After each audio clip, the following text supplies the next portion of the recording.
2 heures à peine avant le mariage le plus attendu de l'année, Chloé a surpris la future mariée, avouant au téléphone qu'elle était enceinte du frère de son fiancé et que toute la cérémonie n'était qu'une mascarade pour voler l'héritage familial. Elle aurait pu faire comme si elle n'avait rien entendu, mais elle a pris une décision qui allait transformer cette cérémonie parfaite en un chaos absolu. Hugo, je t'ai déjà dit que ça allait marcher. Chloé se figea dans le couloir. La voix venait de la chambre de la mariée. Elle tenait le voile en dentelle que Juliette lui avait demandé, mais ses pieds refusaient d'avancer. Le bébé est de toi, évidemment, mais Adrien ne le sera jamais. Le voile glissa des doigts de Chloé. Il tomba sur le sol, sans un bruit. Son père n'a plus que 6 mois à vivre tout au plus. Dès qu'Adrien héritera de tout, je trouverai un moyen de me débarrasser de lui aussi. Chloé s'adossa au mur. Son cœur battait si fort qu'elle était sûre que Juliette pouvait l'entendre de l'autre côté de la porte. « Arrête d'être un lâche, Hugo. Tu seras officiellement l'oncle et secrètement le père. Tout le monde y gagne. Enfin, tout le monde sauf cet idiot de frère que tu as. » Le rire de Juliette traversa le bois de la porte comme une lame de rasoir. Chloé fit un pas en arrière. Son coude heurta une console. Un cadre photo vacilla. Silence de l'autre côté. Je te rappelle plus tard. Départ rapide. La porte s'ouvrit violemment. Juliette était éblouissante dans son déshabillé de soie blanche, les cheveux en bigoudi, le maquillage à moitié terminé. Mais son regard était glacial. « Depuis combien de temps es-tu là ?» Chloé ouvrit la bouche. Aucun son n'en sortit. Juliette fit 2 pas en avant. Elle agrippa le poignet de Chloé avec force. Ses ongles rouges s'enfoncèrent dans sa peau. « Tu n'as rien entendu. Absolument rien. »« C'est compris ?» Chloé tenta de retirer son bras. Juliette serra plus fort. « Si tu ouvres la bouche, je te détruis. Je te garantis que tu ne trouveras plus jamais de travail dans cette ville, ni nulle part ailleurs. » Les yeux de Chloé la brûlaient. Elle hocha la tête. « Parfait. Maintenant, ramasse ce voile par terre et dégage de ma vue. » Juliette lâcha son poignet et claqua la porte. Chloé resta immobile dans le couloir vide, fixant les marques rouges sur son bras. En bas, l'orchestre accordait ses instruments. Des fleuristes disposaient des compositions de roses blanches. 150 invités commençaient à arriver pour être les témoins d'un amour véritable. Chloé regarda la porte fermée. Comment pourrait-elle révéler cette vérité sans se détruire elle-même d'abord? Chloé descendit lentement les escaliers, les jambes flageolantes. Dans le hall d'entrée, une immense photo dominait le mur. Adrien souriant avec Léo et Léa dans les bras, tous les 3 dans un parc, le soleil de fin d'après-midi illuminant leurs visages. Elle s'arrêta devant le cliché. Cet homme ne méritait pas ça. Un souvenir la ramena 3 ans en arrière. L'entretien d'embauche avait eu lieu dans ce même salon où la photo était maintenant accrochée. Adrien était en costume, mais les manches retroussées, des cernes profonds marquant son visage. Un homme épuisé qui essayait d'être à la fois un père et une mère. « Léa a 7 ans et Léo vient d'en avoir 5, avait-il expliqué, la voix fatiguée mais douce. « J'ai perdu ma femme il y a 1 an, un cancer. J'ai besoin de quelqu'un pour s'occuper d'eux, mais aussi pour les aimer vraiment. Ils ont déjà trop perdu. » Chloé avait regardé les enfants jouer dans le jardin à travers la fenêtre. Léa faisait un puzzle toute seule. Léo pleurait doucement, serrant un ours en peluche. « Je les aimerais, » avait répondu Chloé. Et c'était la chose la plus honnête qu'elle ait jamais dite lors d'un entretien. Adrien l'avait engagée sur le champ. Les enfants l'avaient adoré dès le premier jour. Léo avait cessé de pleurer autant. Léa avait retrouvé le sourire. La maison avait repris vie. Pendant 2 ans et demi, Chloé avait vu cette famille se reconstruire, morceau par morceau, jusqu'à l'arrivée de Juliette. Le deuxième souvenir était plus vif, plus tranchant. 6 mois plus tôt, Adrien avait amené Juliette à dîner. Il l'avait présentée aux enfants avec le sourire nerveux d'un homme amoureux. « Voici Juliette, elle est très spéciale pour moi. » Juliette s'était agenouillée devant Léo et Léa, un sourire parfait, une voix douce comme le miel. « Bonjour mes trésors, j'ai tellement entendu parler de vous. Et si on faisait des biscuits ensemble demain ?» Les enfants avaient regardé Chloé, incertains. Elle leur avait fait un signe d'encouragement.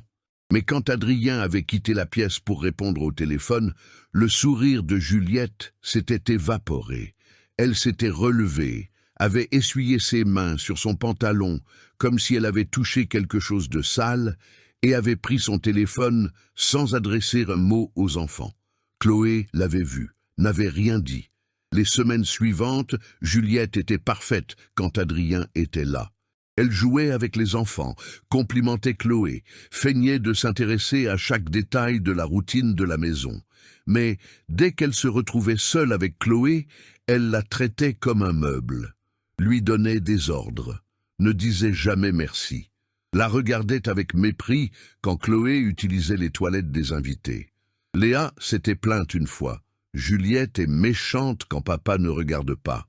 Adrien avait trouvé ça amusant. Elle est juste un peu nerveuse, ma chérie. Elle veut que vous l'appréciez. Le troisième souvenir était le plus douloureux, il y a 2 mois. Chloé était rentrée plus tôt d'un rendez-vous médical annulé. Elle était passée par le portail latéral du jardin. Et elle avait vu Juliette embrasser un homme qui n'était pas Adrien. Ils étaient dans le kiosque, cachés par les plantes grimpantes. Mais Chloé avait reconnu l'homme, Hugo, le frère d'Adrien. Il était venu dîner la semaine précédente. Chloé avait laissé échapper un hoquet de surprise. Juliette avait tourné brusquement la tête, avait vu Chloé, immobile à 10 mètres de là. Elle avait repoussé Hugo, s'était approchée de Chloé d'un pas rapide, le visage rouge, mais la voix parfaitement maîtrisée. « C'est mon cousin, il avait une poussière dans l'œil. Je l'aidais. » Chloé cligna des yeux. « Vous l'aidiez ? » ?»« Oui, je l'aidais. Tu as mal compris. » Les yeux de Juliette étaient 2 pierres de glace. Et ce serait très mauvais pour toi si Adrien pensait que sa nounou se met à inventer des histoires. Très mauvais. Hugo avait déjà disparu par le fond du terrain. Chloé n'avait aucune preuve, aucun témoin. Juste sa parole contre celle de Juliette. Elle avait essayé d'alerter Adrien à quelques reprises, avec subtilité. « Tu as confiance en Juliette ? » ?»« Totalement. » Il riait. « Je lui confierai ma vie. Pourquoi ? Tu la trouves étrange ?» Et Chloé battait en retraite. Parce que les hommes amoureux sont sourds, parce qu'elle avait besoin de ce travail, parce qu'elle avait peur. Un accord puissant de violon explosa depuis le jardin, ramenant Chloé au présent. Elle cligna des yeux. Elle était toujours devant la photo d'Adrien et des enfants. Des invités traversèrent le hall, portant des cadeaux emballés. La cérémonie allait commencer dans moins de 2 heures. Chloé serra la photo contre sa poitrine. Pas cette fois. Cette fois, elle ne se tairait pas. Mais il lui fallait plus que sa parole. Il lui fallait une preuve. Chloé tourna les talons et se dirigea droit vers le salon. Son cœur battait à tout rompre, mais son esprit était désormais vif. Juliette avait laissé son sac à main sur le canapé un peu plus tôt. Un sac de marque, cher, beige clair, ouvert. Elle regarda autour d'elle. Personne.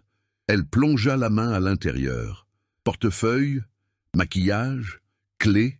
Où était le téléphone? Ses doigts touchèrent quelque chose de rectangulaire. Elle le sortit. Une tablette. L'écran s'alluma, déverrouillé.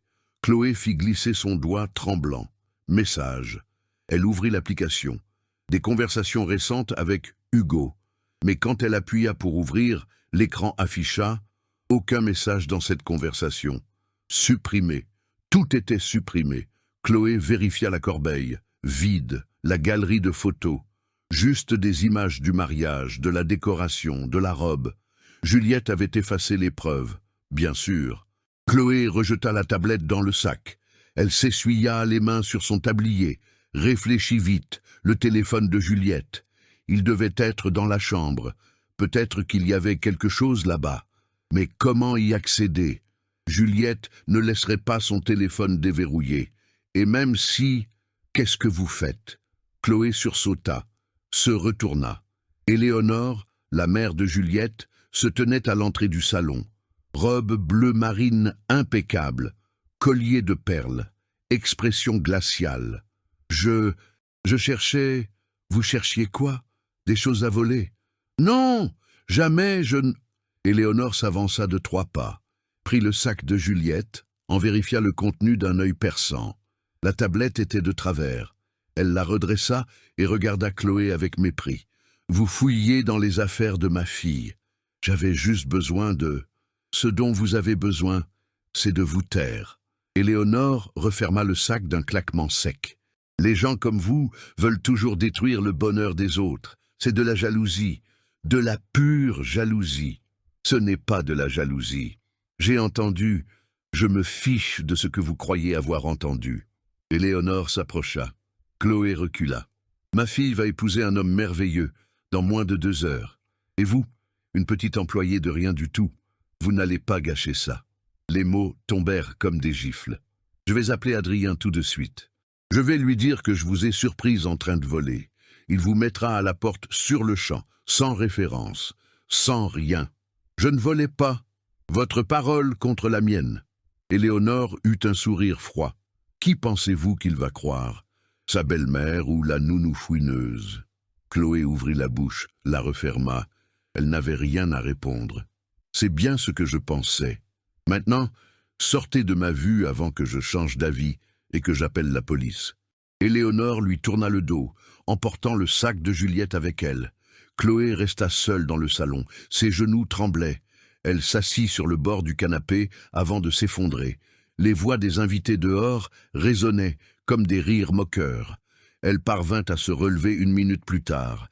Elle emprunta le couloir de service, loin des gens, jusqu'à sa petite chambre au fond de la maison. Un espace de 3 mètres sur 3. Lit simple. Petite armoire. Salle de bain minuscule. Elle ferma la porte, s'assit sur le lit, appuya sa tête contre le mur froid. Et si j'avais mal entendu? Le doute s'insinua dans son esprit comme une fumée toxique. Juliette avait-elle vraiment dit ces choses? Ou Chloé était-elle si fatiguée, si aigrie d'être traitée comme une invisible qu'elle avait tout imaginé? Non, elle était certaine. Elle avait entendu chaque mot. Mais qui la croirait? Une nounou qui accuse la fiancée. La parole d'une employée contre toute une famille riche et influente. Chloé regarda la photo encadrée sur sa table de chevet. Sa mère, cheveux grisonnants, sourire las, mains usées par une vie de ménage. La mère qui était maintenant malade, diabète avancé, médicaments coûteux, rendez-vous fréquents, tout cela payé par le salaire de Chloé. Si elle perdait ce travail, qui va me croire?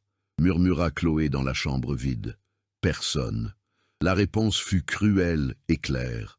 Elle n'était qu'une employée de plus, remplaçable, invisible. Les gens comme Éléonore avaient raison. Les gens comme Chloé n'avaient pas voix au chapitre. Ils ne l'avaient jamais eue. Le souvenir de sa propre enfance refit surface sans crier gare. Sa mère, travaillant dans 3 maisons différentes, Chloé attendant dans la cuisine d'inconnus, pendant que sa mère nettoyait les salles de bain. Les patrons qui ne les regardaient jamais, qui parlaient comme si elle n'était pas là. Ces gens-là, disait-il toujours, jamais leur nom. Chloé avait appris très tôt à baisser la tête, à acquiescer, à ne pas faire de vagues. Et où cela l'avait-elle menée? Dans une chambre de bonne, sur le point d'être renvoyée pour avoir tenté de bien faire. Elle prit son téléphone, regarda l'écran. Elle pourrait partir maintenant, faire ses valises, chercher un autre emploi avant que Juliette ne la détruise. Ce serait plus simple, plus sûr. Sa mère avait besoin d'elle. Mais une autre image envahit son esprit. Léo, ce petit garçon de 5 ans qui avait pleuré toutes les nuits pendant des mois après avoir perdu sa mère, qui avait finalement recommencé à sourire, qui l'appelait Tati Chloé et lui serrait les jambes chaque matin. Léa, la fillette de 7 ans qui lui faisait des dessins, qui lui faisait confiance, qui lui avait chuchoté la semaine dernière. « Tu ne partiras jamais, n'est-ce pas, Tati Chloé ?» Ses enfants allaient grandir avec Juliette. Une femme qui ne voyait en Adrien qu'un coffre-fort à dévaliser, qui le trompait déjà avec son propre frère. Qui allait amener un enfant dans cette maison en mentant sur sa paternité? Léo et Léa allaient souffrir. Encore. Chloé serra son téléphone avec force. Non, pas cette fois.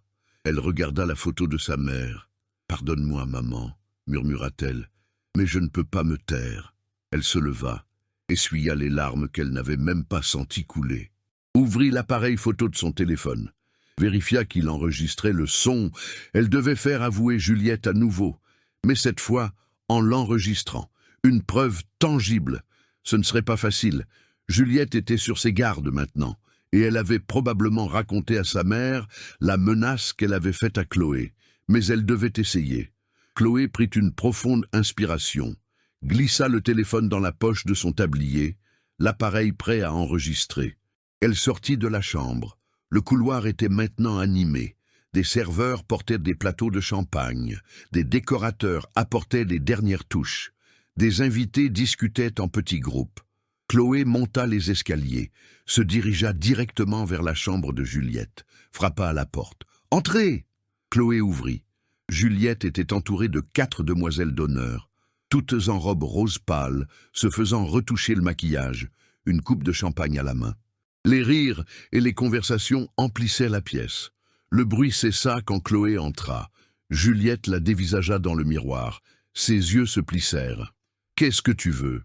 Chloé déglutit, activa l'enregistrement dans sa poche sans regarder. « Je suis venu m'excuser et proposer mon aide pour tout ce dont vous pourriez avoir besoin. » L'une des demoiselles d'honneur ricana. « C'est mignon. » Juliette pivota sur sa chaise, croisa les jambes, étudia Chloé avec un air amusé. « Tu ne crois pas que tu as fait assez de bêtises pour aujourd'hui ?»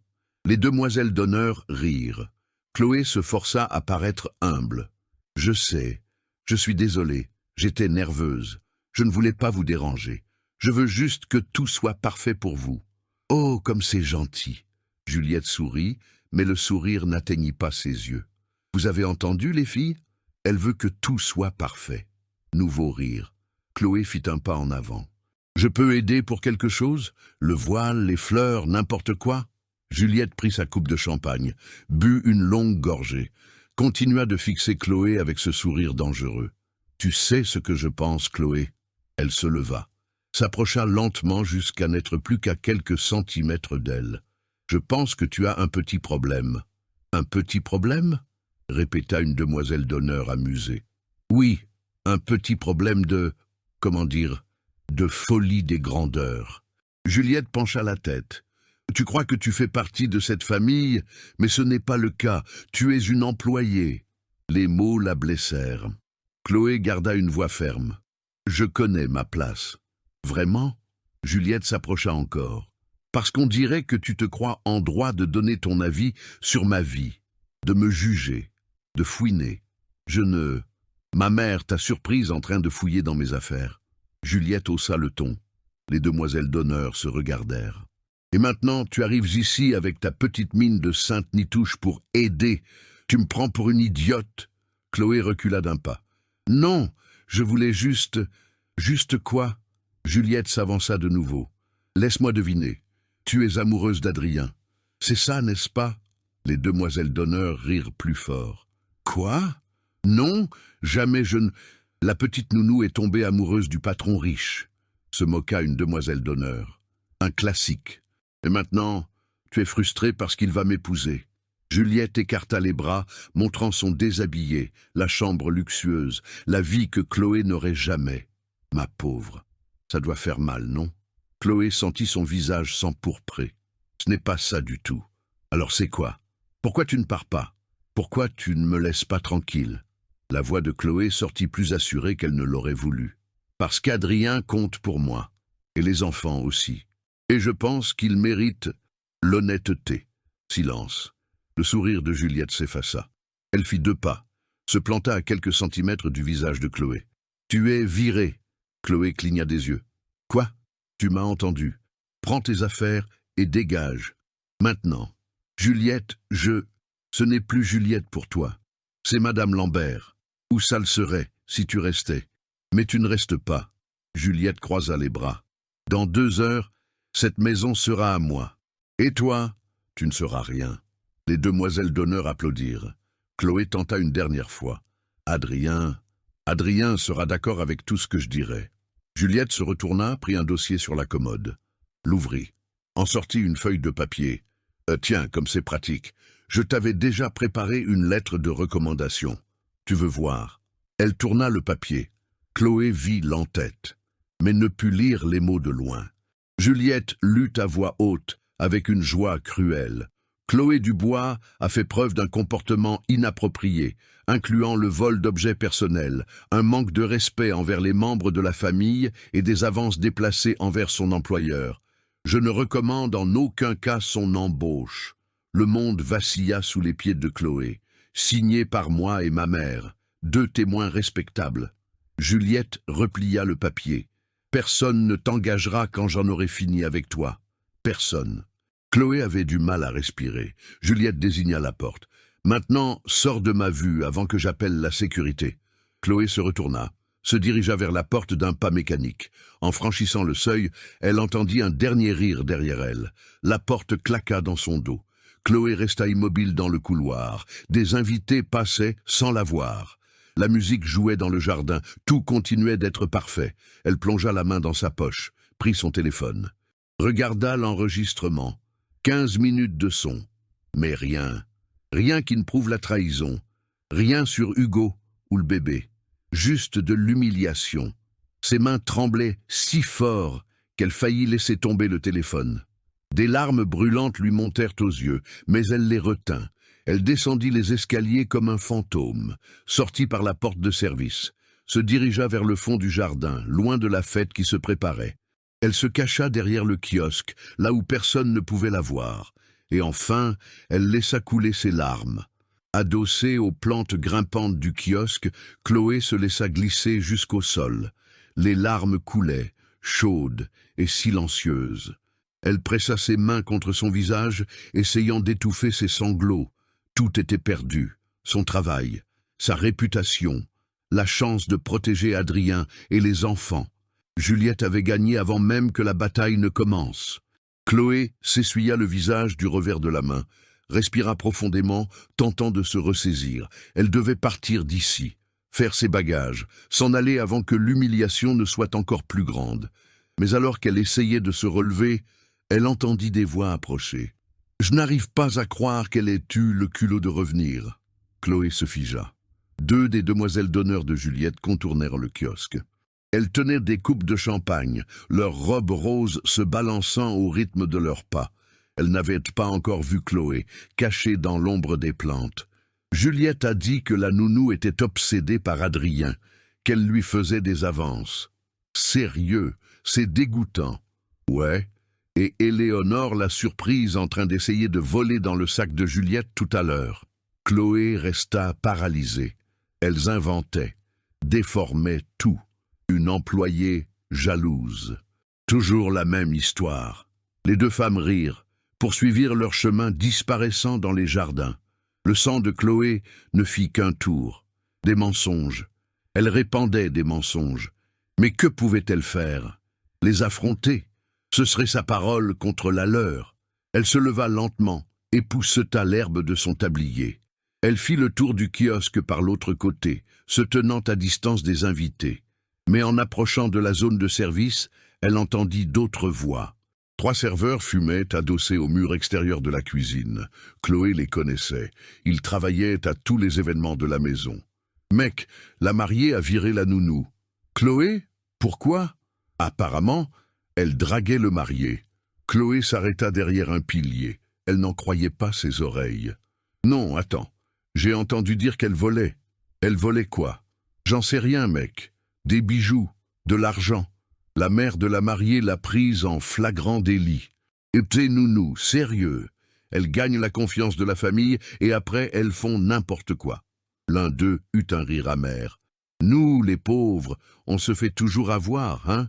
Je parie que si c'était quelqu'un de riche, personne ne le croirait. Mais elle a vraiment volé, mec. La belle-mère l'a vu. Ouais, qu'est-ce que tu veux y faire? Chloé sentit le sol se dérober sous ses pieds. Le mensonge se propageait, comme une traînée de poudre, de bouche à oreille, s'enrichissant de détails, grandissant, se transformant en vérité. Et elle ne pouvait rien faire. Si elle se montrait maintenant, si elle essayait de se défendre, elle paraîtrait encore plus coupable. Désespérée, menteuse. Elle fit demi-tour, entra par la porte latérale de la maison, monta les escaliers de service. Elle devait atteindre sa chambre sans être vue.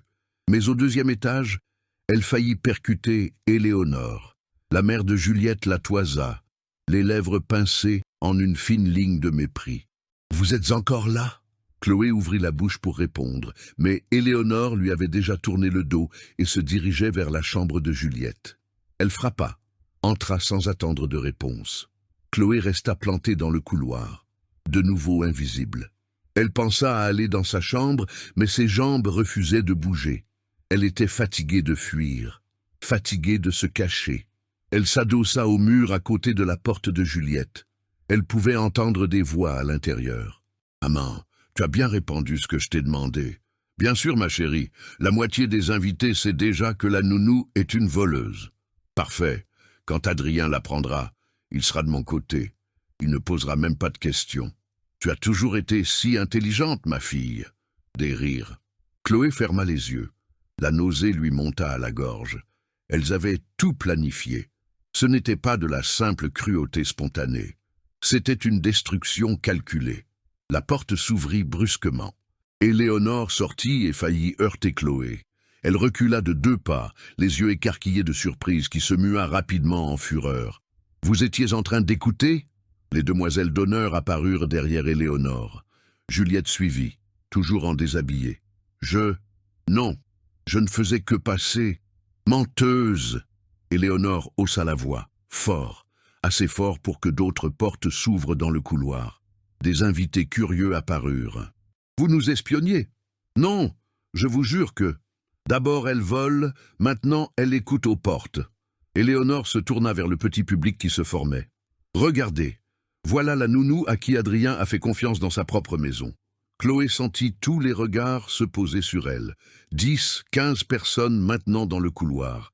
Les chuchotements fusèrent. « Je n'ai rien volé », parvint à dire Chloé, la voix tremblante. « C'est un mensonge. » Un mensonge ?» Juliette s'avança, parla fort, théâtralement. « Ma mère vous a surprise les mains dans mon sac. Je ne volais pas, je voulais juste... » « Juste quoi? Chercher de l'argent? Des cartes de crédit ?» Juliette croisa les bras. « Ou alors vous alliez inventer une histoire abracadabrante pour essayer de saboter mon mariage ?» Les chuchotements s'intensifièrent. Chloé regarda les visages autour d'elle. Tous la jugeaient.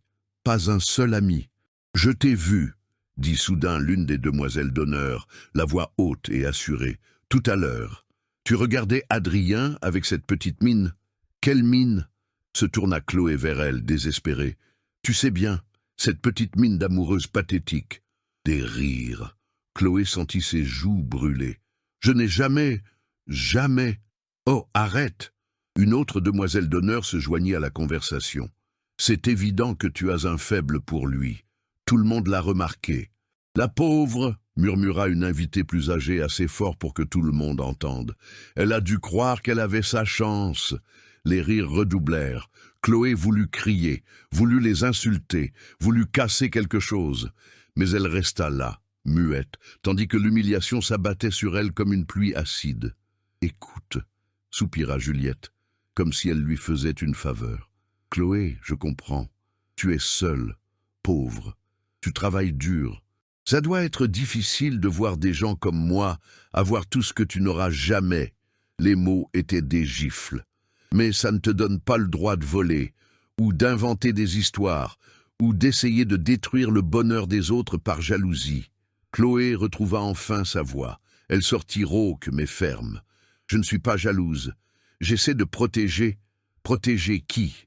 rit Juliette. « Adrien? De moi? De l'amour de sa vie ?» Nouveau rire dans l'assistance. Chloé regarda autour d'elle, chercha un visage allié, un regard de compréhension. Rien, juste du mépris, de l'amusement, une pitié condescendante. Elle était leur divertissement maintenant. « Je vous ai entendu, » dit Chloé, la voix s'élevant. « Au téléphone, je vous ai entendu parler à Hugo à propos de... »« À propos de quoi ?» la coupa Juliette, la voix tranchante comme un rasoir. « À propos des fantasmes que tu te fais dans ta tête, à propos des mensonges que tu inventes, parce que tu ne supportes pas de voir Adrien heureux avec une autre femme. Ce n'est pas un mensonge. Vous avez dit que vous étiez enceinte, que le bébé était d'Hugo. » Silence. Pendant une seconde, Chloé crut que ça avait marché, que quelqu'un allait la croire. Puis Juliette se mit à rire. Pas un rire nerveux, un rire franc, amusé. Les demoiselles d'honneur se joignirent à elle. Puis Éléonore. Puis les invités. Le couloir tout entier éclata de rire. Chloé resta plantée au milieu, seule, pendant que tout le monde se moquait d'elle. « Les amis !» parvint à dire Juliette entre deux rires. « Vous entendez ça? Elle croit que je suis enceinte, de mon beau-frère. Où es-tu allé chercher ça ?» s'esclaffa une demoiselle d'honneur. « Dans un roman à l'eau de rose? Elle doit lire beaucoup de romans de gare, » ajouta une autre. Les rires s'intensifièrent.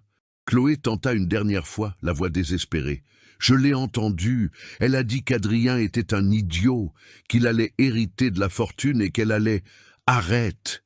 Éléonore leva la main, mais elle riait aussi. « S'il te plaît, arrête, tu te couvres de ridicule. »« Que quelqu'un appelle un médecin, » suggéra un invité en riant. « La demoiselle a besoin d'aide. » Chloé sentit de nouveau des larmes lui brûler les yeux, mais pas de tristesse, de rage, de frustration absolue.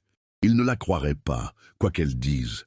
Juliette s'avança de 2 pas. Elle se tint si près que Chloé pouvait voir l'éclat triomphant dans ses yeux, et elle murmura, assez bas pour que seule Chloé l'entende, « Tu n'as jamais eu la moindre chance. Les gens comme toi n'en ont jamais. » Puis elle se tourna vers l'assistance, la voix de nouveau forte. « Chloé, je vais être généreuse. Je n'appellerai pas la police, mais tu as 10 minutes pour quitter ma maison. Si tu es encore là après ça, j'appelle la sécurité. » Applaudissements. De vrais applaudissements. Les gens applaudissaient l'expulsion de Chloé. Éléonore fit un geste impérieux. « Vous avez entendu? Partez. Laissez la demoiselle faire ses valises en paix. » Les invités se dispersèrent, riant encore, commentant entre eux. La pauvre, complètement folle. Adrien a échappé de peu à avoir une folle pour s'occuper de ses enfants. Imagine si elle leur avait fait quelque chose. Les voix s'évanouirent en bas des escaliers. Juliette et les demoiselles d'honneur retournèrent dans la chambre. La porte se referma.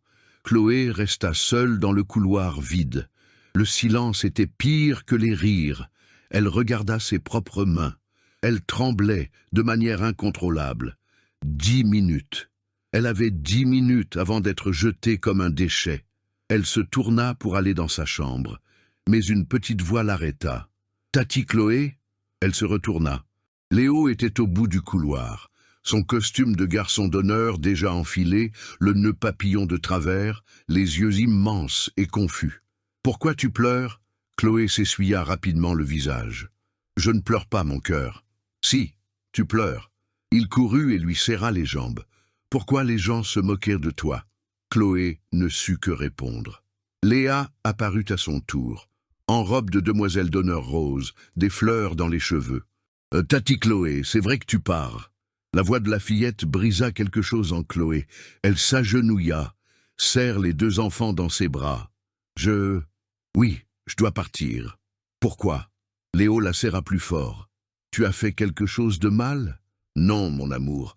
J'ai essayé de faire quelque chose de bien, mais parfois ça ne suffit pas. » Léa avait les larmes aux yeux. « Tu peux rester? S'il te plaît? Je ne veux pas que tu partes. » Chloé embrassa le front des 2 enfants. « Moi non plus, mais je n'ai pas le choix. Papa peut te laisser rester. » Chloé secoua la tête. « Votre papa va se marier, et Juliette, elle ne veut pas que je reste. Mais nous, on veut, » pleura Léo. Une porte s'ouvrit. Éléonore apparut. « Les enfants, sortez de là. Venez ici tout de suite. » Léa et Léo ne bougèrent pas. « Maintenant !»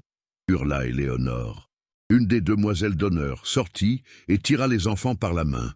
Ils résistèrent, pleurant, appelant Chloé. Mais ils furent ramenés de force dans une des chambres. La porte claqua. Chloé resta agenouillée sur le sol vide, de nouveau seule. Elle entendit la voix de Léa de l'autre côté de la porte, en pleurs. « Je veux Tati Chloé! Je veux Tati Chloé !» Quelqu'un dans la chambre ordonna à la fillette de se taire.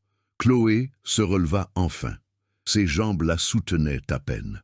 Elle se dirigea vers sa chambre de bonne, ferma la porte, s'y adossa, glissa jusqu'au sol une fois de plus, et là, seule dans une petite chambre de 9 mètres carrés, tandis que dehors, une réception de mariage se préparait à célébrer un mensonge, Chloé Dubois s'effondra enfin.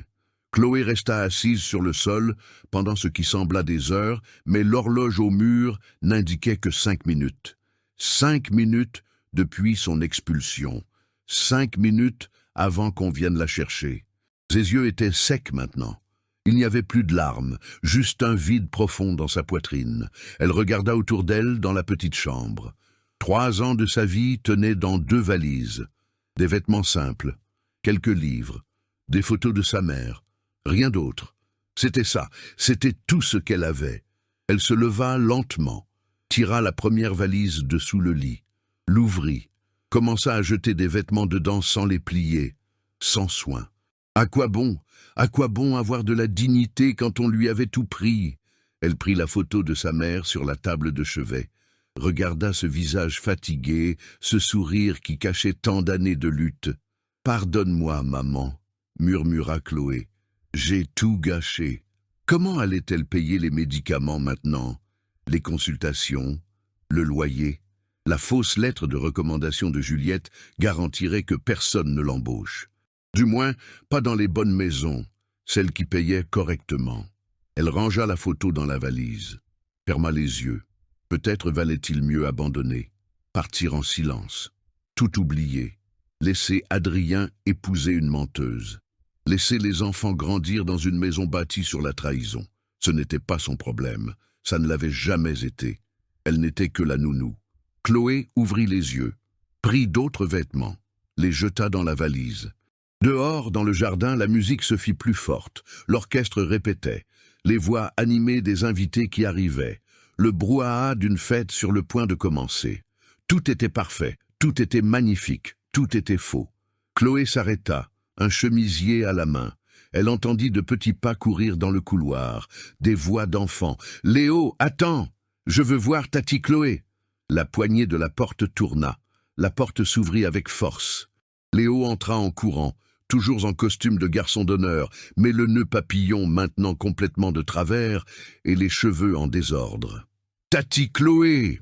Il courut et l'enlaça par la taille. Léa apparut juste derrière, essoufflée. « On s'est échappé de la demoiselle d'honneur. » Chloé s'agenouilla automatiquement. « Vous ne pouvez pas être là, vous allez vous faire punir. Ça ne fait rien. » Léo la serra plus fort. « Tu ne peux pas partir. Mon cœur, je dois... »« s'il te plaît !» Léa avait les larmes qui coulaient. « On a besoin de toi, papa a besoin de toi. » Chloé sentit son cœur se serrer. « Votre papa ira bien, il va se marier et... » « Avec la méchante sorcière, » l'interrompit Léo, la voix bien trop sérieuse pour un enfant de 5 ans. « Léo !» tenta de le réprimander Chloé, mais sa voix sortit faible. « C'est vrai, » insista Léa. « Juliette est méchante. Elle nous crie dessus quand papa ne regarde pas. Elle a dit que quand elle sera mariée, on ne pourra plus te voir. Elle a dit qu'on devait l'appeler maman, » compléta Léo, la voix tremblante. « Mais ce n'est pas notre maman. Notre maman est morte. » Chloé attira les 2 enfants dans une étreinte serrée. Ils s'agrippèrent à elle comme s'ils allaient se noyer. « Je ne veux pas de nouvelle maman, » pleura Léo sur son épaule. « Je te veux, toi. » Quelque chose se brisa en Chloé, pas de tristesse, de rage. La rage d'être là, à serrer dans ses bras des enfants qu'elle aimait, sachant qu'elle allait les abandonner à une femme qui ne voyait en eux que des obstacles. La rage contre Juliette, contre Éléonore, contre tous ces invités qui avaient ri. La rage contre elle-même pour avoir failli accepter la défaite. Les enfants, la voix d'une demoiselle d'honneur résonna depuis le couloir. « Où êtes-vous » Léa et Léo s'écartèrent. Chloé leur essuya le visage. « Retournez-y avant qu'on ne vous remarque » dit-elle doucement. « Tu ne pars pas ?» Léo lui tenait la main. Chloé regarda ses yeux pleins d'espoir, regarda Léa qui se mordillait la lèvre, essayant de ne plus pleurer, et elle prit une décision. « Non, » dit-elle. « Pas encore. Tu le promets ?» Léa tendit son petit doigt. Chloé entrelaça le sien. « Je le promets. » Les 2 enfants sourirent. l'embrassèrent une dernière fois, rapidement, et retournèrent en courant dans le couloir avant que la demoiselle d'honneur ne les trouve. La porte se referma. Chloé resta agenouillée au milieu de la chambre, la respiration lourde. Elle regarda la valise ouverte, les vêtements jetés en désordre. Elle referma la valise, la repoussa sous le lit, se leva, se dirigea vers la petite fenêtre de la chambre, regarda le jardin en contrebas. Des invités élégants discutaient en groupe. Des serveurs servaient du champagne. L'autel était dressé, couvert de fleurs blanches et de tulle délicats. Et c'est là qu'elle le vit. Hugo, le frère d'Adrien, l'homme dont Juliette disait attendre un enfant. Il était seul au fond du jardin, loin des autres invités. Il fumait une cigarette avec des mains tremblantes. Il regardait la fenêtre de la chambre de Juliette au 2e étage. Son visage était pâle, tendu, tourmenté. Chloé plissa les yeux. Ce n'était pas le visage d'un homme heureux au mariage de son frère. C'était le visage de quelqu'un qui portait un secret bien trop lourd. Elle prit son téléphone, ouvrit l'appareil photo, zooma. Hugo jeta sa cigarette par terre, l'écrasa, regarda autour de lui comme pour vérifier si on le voyait. Puis il sortit son propre téléphone, tapa quelque chose, attendit.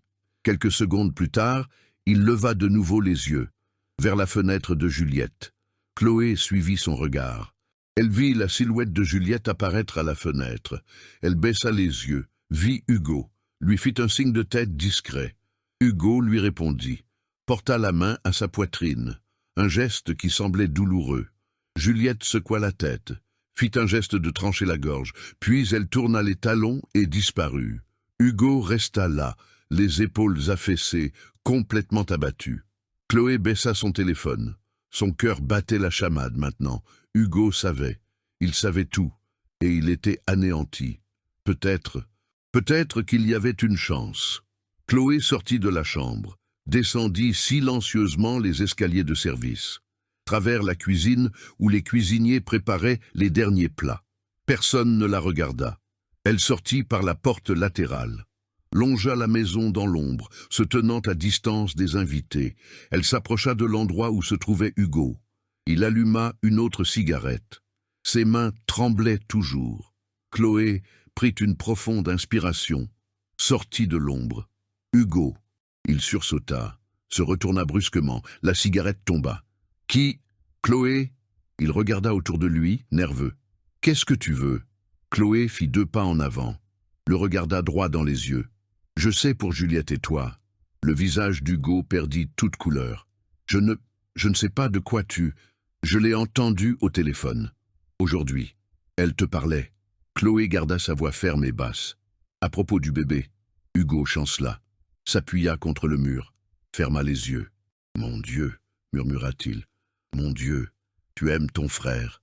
Demanda Chloé. Hugo ouvrit les yeux. Ils étaient rouges. Bien sûr que je l'aime. C'est mon frère. Alors pourquoi laisses-tu faire ça? J'ai essayé d'arrêter. J'ai essayé de rompre avec elle. Mais elle a dit que si je disais quoi que ce soit, elle détruirait toute la famille. Elle dirait que je l'ai forcée, que je suis un monstre. Sa voix se brisa. Personne ne me croirait. Chloé ressentit une pointe d'empathie. Je sais ce que c'est. Hugo la regarda, la vit vraiment pour la première fois. Toi aussi, elle t'a menacée.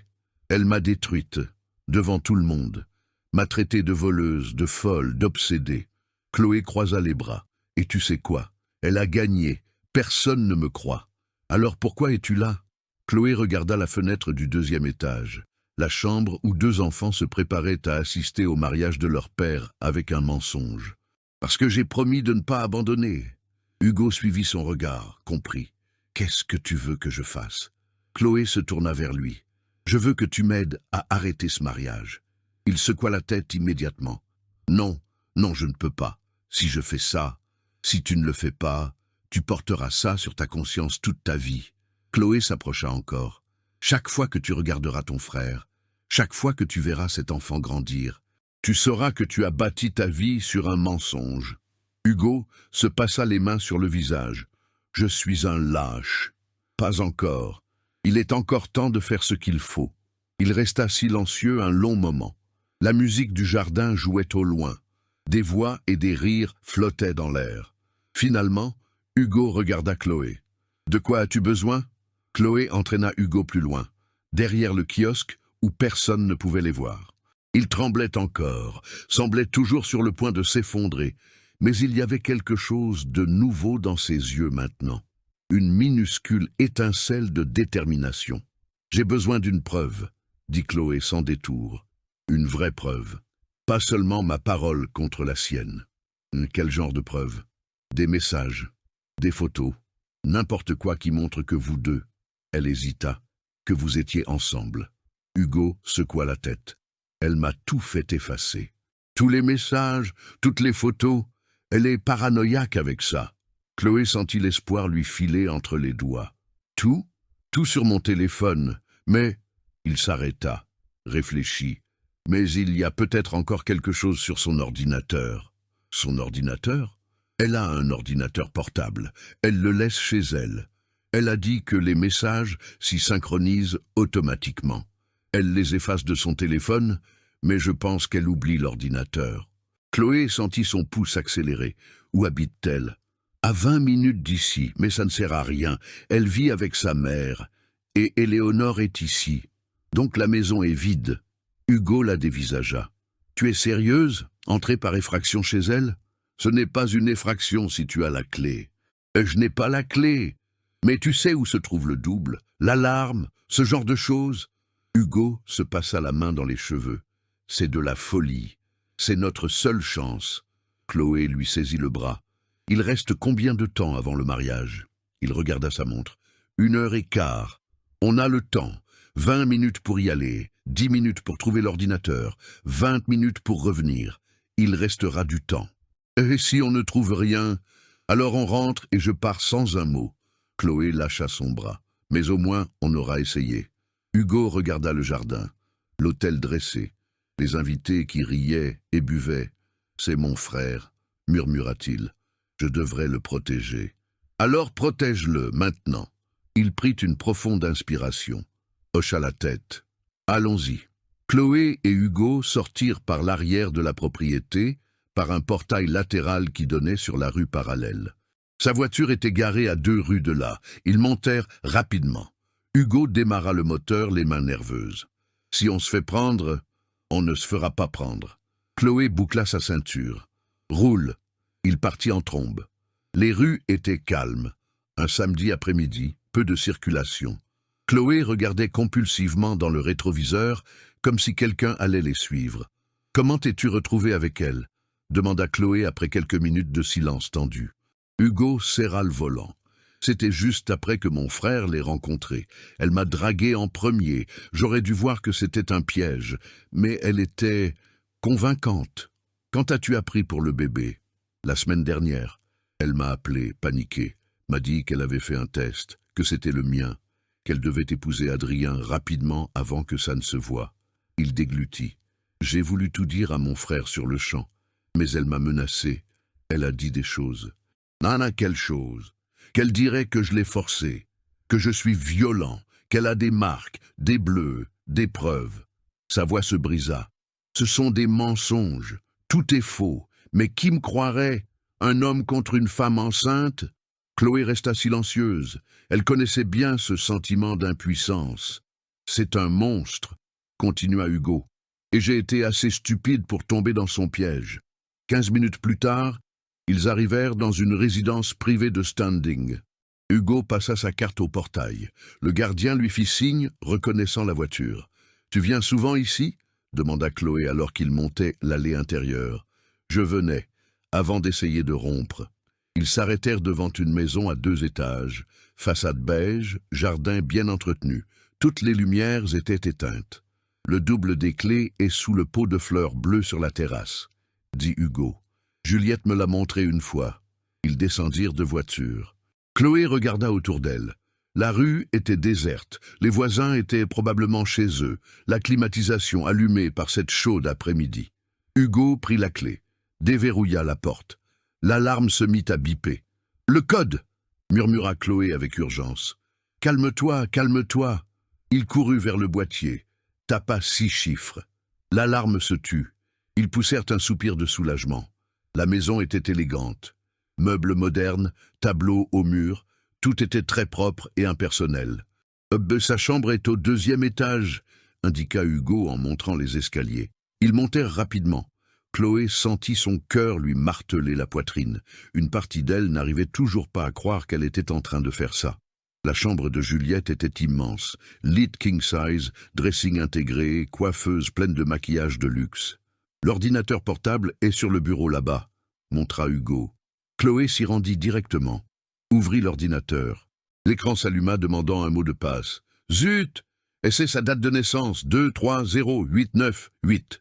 Chloé le tapa. Incorrect. Et c'est le nom de sa mère. Éléonore. E-L-E-O-N-O-R-E. Encore incorrect. Merde. Hugo se passa la main dans les cheveux. Je ne connais pas le mot de passe. Chloé regarda autour d'elle désespérée. Il devait y avoir quelque chose. Un indice, une note. Elle vit un agenda en cuir sur la table de chevet. Le prix, le feuilleta. Des rendez-vous, des listes de courses. Et sur une page à moitié déchirée, griffonnée au crayon, HL 2023. Essaye ça, montra-t-elle à Hugo. Il le tapa. L'écran se déverrouilla. Ça a marché. Chloé s'assit sur la chaise, ouvrit l'application de messagerie, et tout était là. Des centaines de messages entre Juliette et Hugo, des mois de conversation, des photos, des messages vocaux. Chloé commença à faire défiler, l'estomac noué à chaque message. Juliette, ton frère est tellement pathétique, il croit tout ce que je lui dis. Hugo, ce n'est pas bien, Juju, on doit lui dire. Juliette, dis-lui et tu verras ce qui t'arrive. Je te détruis. Plus bas, des photos d'eux deux ensemble. À l'hôtel, au restaurant, des baisers, des étreintes, une preuve claire, irréfutable. Et puis, les messages les plus récents. Juliette, je suis enceinte, c'est de toi. Hugo, comment tu le sais? Toi et Adrien. Juliette, je le sais. Fais-moi confiance. Et si tu ouvres la bouche, je dirai que tu m'as violée. Chloé eut la nausée. On a besoin de tout ça. Comment? On ne peut pas emporter l'ordinateur. Chloé sortit son propre téléphone, commença à photographier l'écran. Chaque conversation, chaque photo, chaque menace. Hugo regardait par la fenêtre, nerveux. Vite, j'y suis presque. Mais au moment de fermer l'ordinateur, elle vit un dossier sur le bureau. Plan A.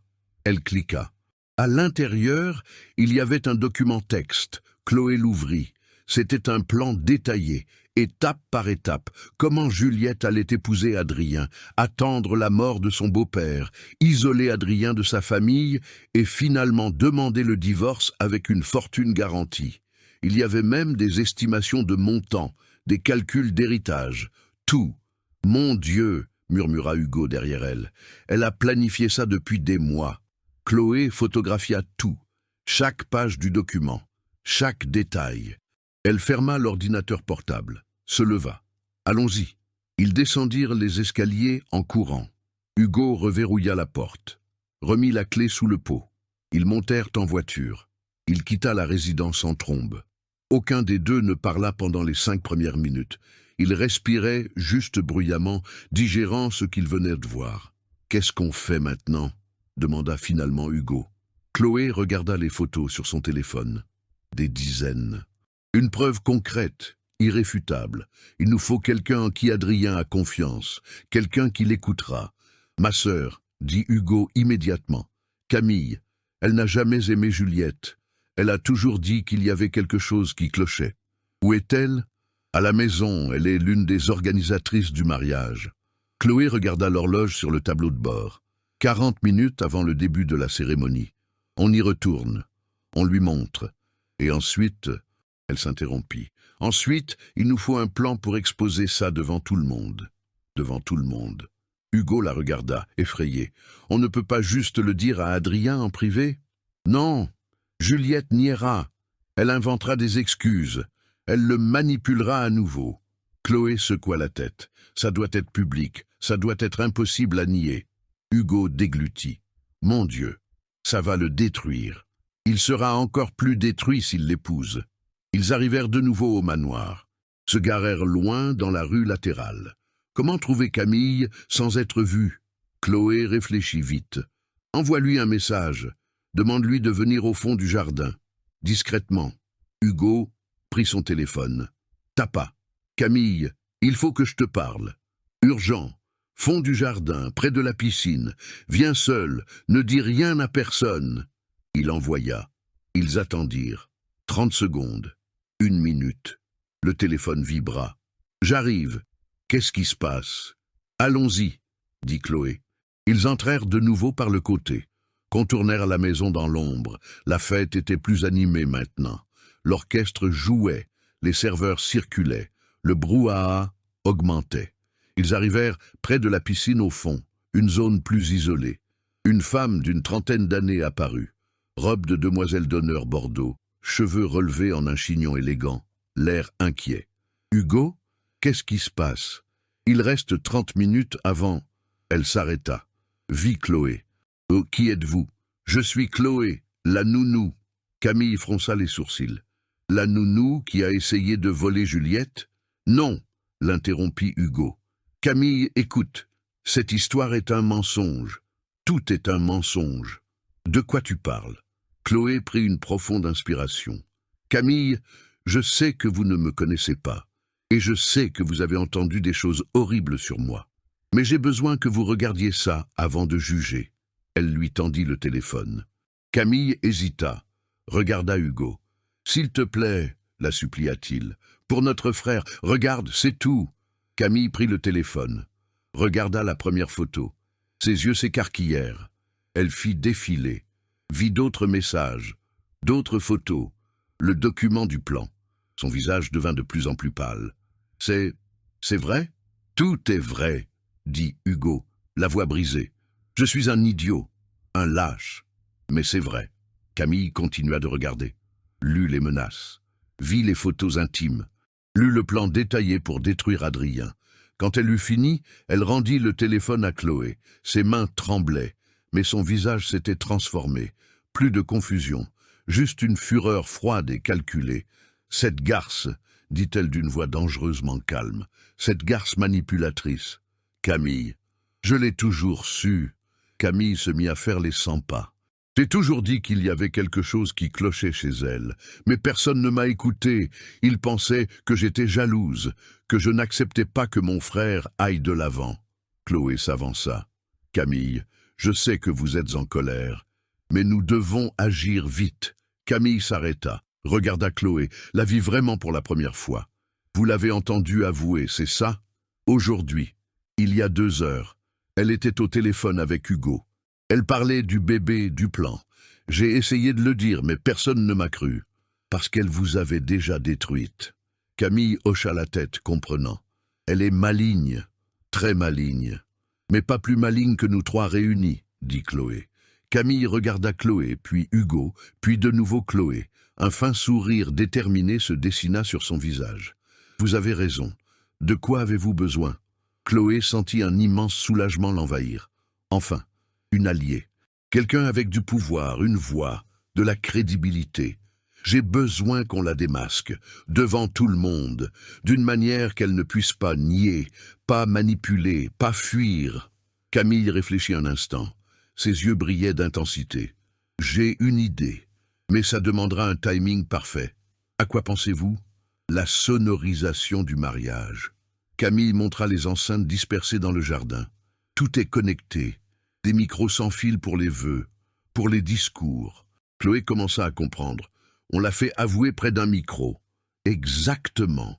Mais ça doit paraître naturel. Il faut qu'il soit impossible de dire que c'était un coup monté. Hugo secoua la tête. Elle n'avouera plus jamais. Elle est trop sur ses gardes. Elle n'a pas besoin de tout avouer, dit Camille. Juste assez. Et ensuite, on montre les photos. Comment? Demanda Chloé. Camille sourit. Laissez-moi faire. Je suis avocate. Je sais comment monter un dossier. Elle regarda sa montre. 25 minutes. On va faire payer cette vipère. Camille sortit son téléphone et ouvrit une application. La sono est contrôlée à distance. J'y ai accès car j'ai aidé à organiser la cérémonie. Elle montra l'écran. Plusieurs canaux audio, des micros numérotés, volume, égalisation. Le micro 3 est celui qui sera à l'autel pour les vœux.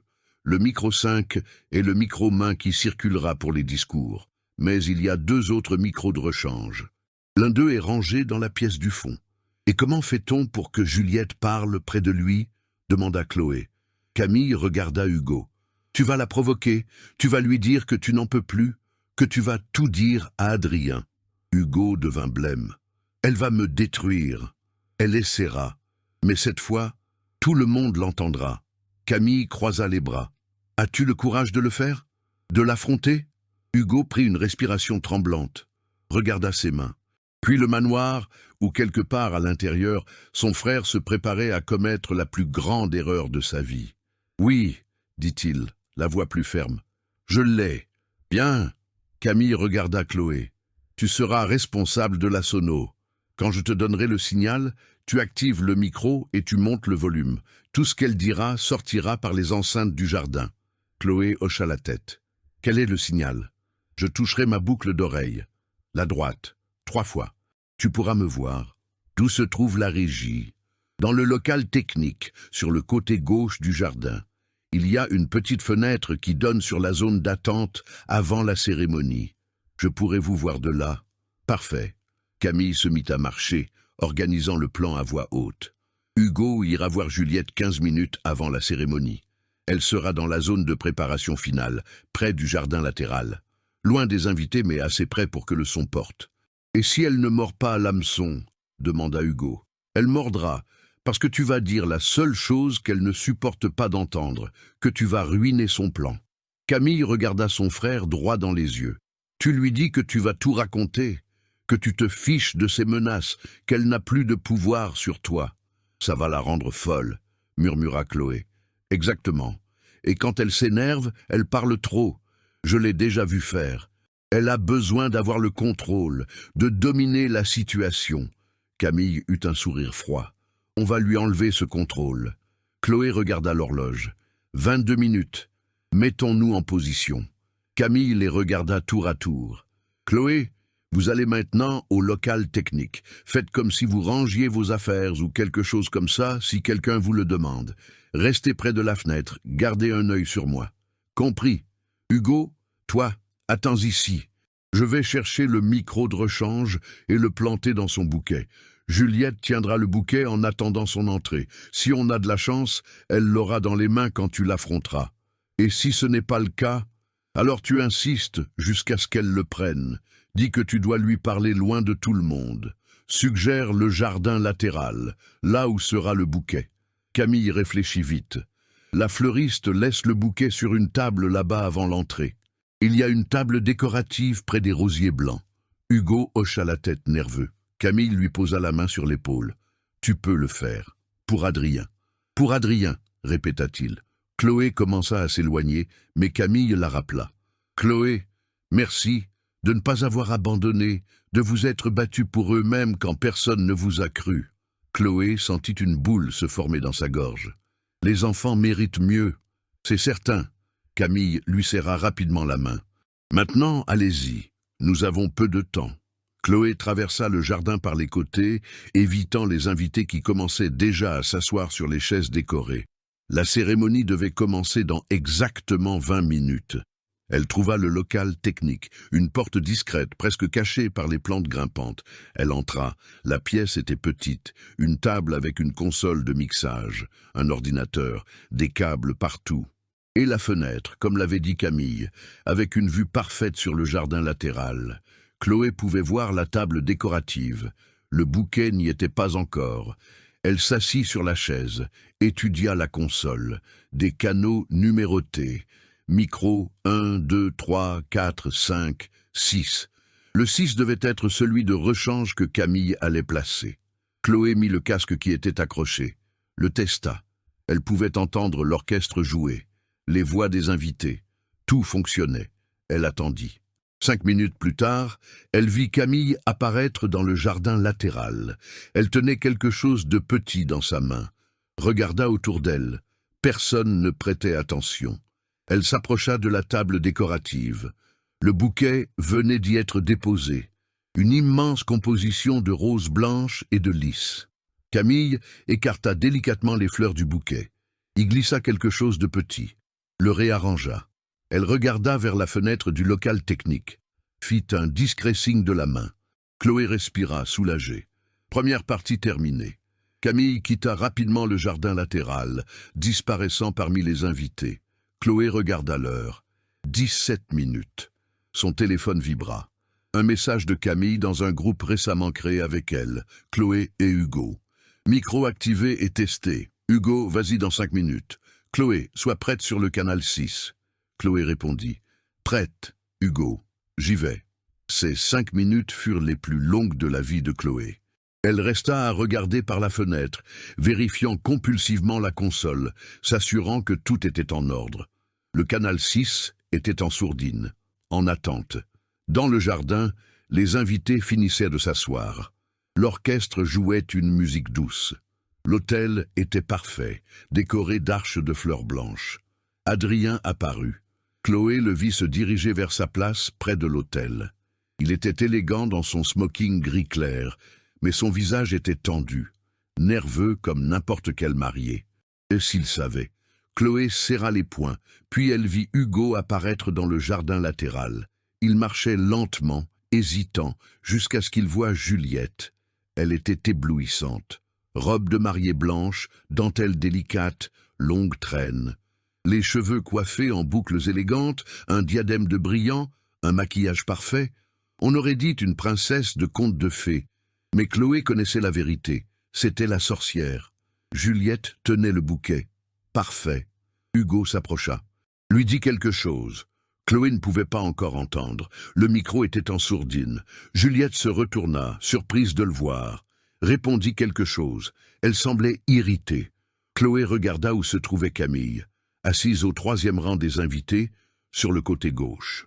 Une position parfaite pour voir le jardin latéral et le local technique. Camille ne donnait pas encore le signal. Hugo parla plus fort. Chloé lut sur ses lèvres « Il faut que je lui dise ». Juliette recula d'un pas. Son visage changea, le sourire disparut. Il devint dur, froid. Elle dit quelque chose rapidement, pointant Hugo du doigt. Il secoua la tête, croisa les bras. Juliette regarda autour d'elle, vérifia si quelqu'un les voyait. Sa mère, Éléonore, était de l'autre côté du jardin, discutant avec des invités. Juliette saisit le bras d'Hugo, le tira plus loin, plus profondément dans le jardin latéral. Loin des regards curieux. Elle tenait toujours le bouquet, plus fermement maintenant. Camille toucha sa boucle d'oreille. 1 fois. Chloé posa la main sur le bouton du canal 6, 2 fois. Elle prit une profonde inspiration, 3 fois. Chloé activa le canal, monta le volume. La voix de Juliette explosa dans les enceintes du jardin. « Tu ne vas pas tout gâcher !» Tous les invités se figèrent. Les conversations s'arrêtèrent. La musique cessa. 150 têtes se tournèrent pour chercher la source du son. Dans le jardin latéral, Juliette ne s'était encore rendu compte de rien. Elle continuait de parler, furieuse. « J'ai travaillé des mois sur ce plan. Tu crois que je vais te laisser tout ruiner parce que tu as soudainement une conscience ?» Hugo répondit, sa voix résonnant tout aussi fort dans les enceintes. « C'est mon frère, Juliette, je n'en peux plus !» Des invités commencèrent à se lever. Adrien regardait autour de lui, confus, essayant de comprendre d'où venaient les voix. « Ton frère est un idiot, il l'a toujours été, facile à manipuler, facile à tromper. » La voix de Juliette était maintenant pleine de venin. « Et tu n'es pas différent, 2 idiots pathétiques que je mène par le bout du nez. » Chloé vit Adrien se figer. Son visage perdit toute couleur. Éléonore cria quelque chose, courut vers le jardin latéral. Mais Camille fut plus rapide, lui barra le chemin. Et Juliette continua, sans savoir que chaque mot était diffusé à tout le mariage. « Le bébé est de toi, Hugo, de toi. Mais il naîtra avec le nom des Lambert et l'héritage des Lambert, et il n'y a rien que tu puisses y faire. » Silence de mort. Puis, l'explosion. Des cris, des invités sous le choc, des gens qui couraient vers le jardin latéral. Et Adrien, debout près de l'autel avec le visage d'un homme dont le monde venait de s'écrouler. Juliette comprit enfin. Elle vit les invités courir dans sa direction. Elle vit sa mère blême, la bouche bée. Elle vit Camille avec un sourire glacial aux lèvres. et puis elle vit Adrien. Il marchait lentement à travers le jardin, se frayant un chemin parmi les invités paralysés. Chaque pas semblait lui coûter un effort immense. Son visage était blanc comme une feuille de papier. Adrien, Juliette laissa tomber le bouquet. Il atterrit sur le sol avec un bruit sourd. « Mon amour, je peux tout expliquer. » Il s'arrêta à 3 mètres d'elle, se contenta de la regarder, comme s'il voyait une étrangère. « Expliquer !» Sa voix sortit rauque, brisée. « Expliquer quoi exactement ? C'était un piège !» Juliette chercha désespérément autour d'elle. « C'est Camille. Elle a manigancé tout ça. Elle a toujours été jalouse de moi. » Camille s'avança, calme et maîtrisée. « Jalouse, théorie intéressante. C'est toi ? Tu as caché un micro ? Tu as forcé Hugo à dire ses mensonges ? » ?»« Des mensonges ?» Camille pencha la tête. « Alors tu nies être enceinte ?» Juliette ouvrit la bouche, la referma. Ses yeux cherchaient une issue, une explication plausible. « Oui, je suis enceinte. D'Adrien. Évidemment, d'Adrien. Évidemment, » répéta Camille, sa voix dégoulinant de sarcasme. Éléonore bouscula quelques invités et rejoignit sa fille. « C'est absurde, on diffame ma fille, c'est un crime, je vais tous vous poursuivre en justice. » « Nous poursuivre pourquoi exactement ?» croisa les bras Camille. « Pour l'avoir laissé prononcer ses propres mots ? Elle a été contrainte, manipulée. » Éléonore désigna Hugo. « Cet homme a toujours été instable, il a toujours cherché à attirer l'attention. » Des larmes coulaient sur le visage d'Hugo, mais il resta silencieux. Adrien parla enfin, la voix morte. « Juliette, regarde-moi. » Elle se tourna, essaya de prendre une expression de victime, les yeux embués de larmes. « Tu as dit que le bébé est d'Hugo. » « Non, je n'ai pas dit ça. Ils ont modifié l'enregistrement ou... »« Je l'ai entendu !» cria une invitée dans l'assistance. « Tout le monde l'a entendu. » Des murmures d'approbation fusèrent. Juliette changea de tactique. « D'accord, d'accord. On m'a forcé à le dire. Hugo m'a menacé. Il a dit que si je ne l'avouais pas, il me ferait du mal. »« Menteuse !» parla enfin Hugo, la voix brisée. « C'est toi qui m'as menacé. Tu as dit que tu m'accuserais d'abus. Parce que tu as abusé de moi !» hurla Juliette. Sa voix était maintenant hystérique. « Tu m'as harcelé, tu m'as forcé, et maintenant tu essaies de me faire porter le chapeau. » Les invités se regardèrent. Certains commencèrent à murmurer. Le doute était semé. Chloé observait de loin, toujours depuis le local technique. Juliette faisait ce qu'elle faisait de mieux. Manipuler, créer un doute raisonnable. Il leur fallait plus. Il leur fallait les preuves.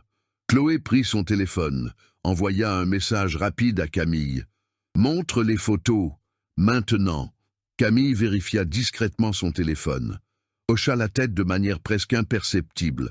Elle s'avança de 2 pas. « Juliette, tu as raison, ce ne serait que la parole d'Hugo contre la tienne. » Juliette respira soulagée. « Exactement, c'est de la diffamation. Je vais... si nous n'avions pas de preuves, » acheva Camille. Le visage de Juliette se figea. Quelle preuve? Camille sortit son propre téléphone. « Tu te souviens de ton ordinateur portable, celui que tu laisses à la maison ?» La couleur quitta complètement le visage de Juliette. « Le mot de passe est HL 2023, n'est-ce pas ?» Camille continua, sa voix calme et mortelle. « Hugo Lambert, 2023, l'année où vous avez commencé votre liaison. Tu n'avais pas le droit, » bégaya Juliette. « Le droit ?» Camille leva son téléphone. « Tu veux parler de droit, après avoir méticuleusement planifié de détruire mon frère ?» Elle fit glisser l'écran, montra la première photo. Un message. « Ton frère est tellement pathétique. Il croit tout ce que je lui dis, » lut Camille à voix haute. Juliette chancela. « Ça ne prouve rien, ça peut être un montage. » Camille fit de nouveau glisser l'écran. « Et que dis-tu d'une photo alors, vous deux à l'hôtel colonial, le 5 mars de cette année ?» Elle montra l'écran aux invités les plus proches. « Vous reconnaissez le bracelet que porte Juliette, le même qu'elle portait au dîner de fiançailles. » Les murmures s'amplifièrent. Les invités s'approchèrent pour mieux voir.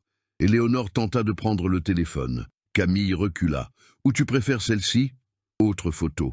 Le 8 juin, vous deux dans un restaurant.